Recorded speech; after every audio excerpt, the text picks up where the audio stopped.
हो ओम दादा आला. ए पत्ता तर बरोबर आहे ग. वय आजी हा हे काय चाललंय? माहित आहे गुगल मॅप असं गोल गोल गोल गोल का फिरवतोय?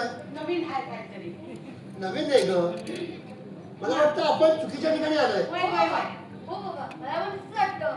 मगाशी तुम्ही पत्ता विचारलात ना, तो माणूस आपल्याला कसा विचित्र पाहत होता. म्हणू मोठ्याने अशी एकेरी नावाने हाक मारायची नसते. वय वय समजलं? अरे आपण कोकणात आलोय. हा. कोकणच्या माणसांचा स्वभाव असतो फणसासारखा. बाहेरनं काहीतरी फणस, आतून मात्र गोड रसाळ घरांसारखा स्वभाव असतो त्यांचा. मग आपण त्यांना नारळ का भेटू शकतो ना? नारळ? हो मी ते गाणं सुद्धा ऐकलंय. कोकणची माणसं साधी होळी, काजात त्यांच्या भरली शाळी. हे काजात त्यांच्या भरली शाळी. कुठे येतंय?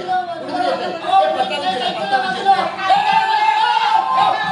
सावकाश, सावकाश. वाचू तर काय आता आपल्याला साहेब बरं झालं तुम्ही पकडलं. नाही तर हातपाय तुटून गळ्यात आले असते माझ्या. तुम्ही मुंबईची पाहुणं का? ए, तुम्हाला कसं कळलं? नाही एवढे कपडे घालून आलात ना? कपडे घालून? मुंबईची माणसं कपडे घालतात अहो, इकडची घालत नाही तसं नाही, नवीन नवीन कपडे घालून आलात. अच्छा अच्छा अच्छा. तुम्ही त्याच गावात दिसताय. हो तुम्हाला कसं कळलं? सायकलला ब्रेक नाही ना? मला- मला काय? हा,